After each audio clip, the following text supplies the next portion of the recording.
When a practitioner, that is an attorney, a CPA, or an enrolled agent, knows that a client has backdated a document that the client wants the representative to submit to the IRS, the representative has a duty to do which of the following? So this is a really interesting question, right? We're trying to figure out, what does the enrolled agent need to do here when we have a client that is not necessarily the most honest and they are backdating information. One of the key words I want to highlight here is the word duty. And where does the enrolled agent's duty fall? First and foremost, the enrolled agent duty always falls with the client. We represent clients before the IRS. So when we consider that fact, now let's take a look at the options for our answers.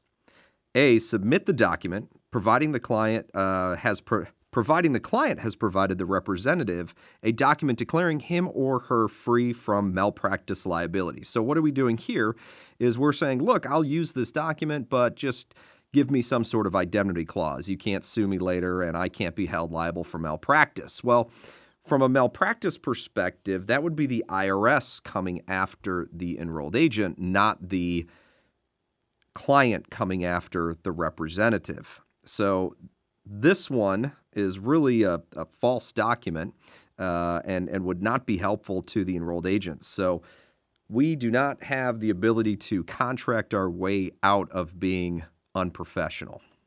B, notify the local district attorney of a possible crime.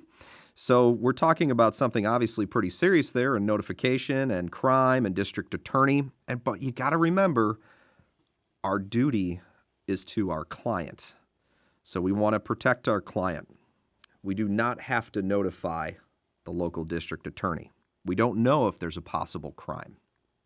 C, submit another document that will offset the gain anticipated by the submission of the false document. So we're just going to submit more paperwork to try and cover up paperwork that we didn't like to begin with. That just really isn't the right answer. There's definitely a gut feeling that can go into some of these questions, and if it doesn't feel right, it's probably not the right answer, and you'd be well served in that assumption. C is definitely not the right answer. So certainly by a process of elimination, we know D is going to be the right answer, but it's the right answer because we need to advise the client promptly of such noncompliance, error, or omission, as well as the consequences under the revenue laws. We have to tell the client about the potential penalties that come with the issue.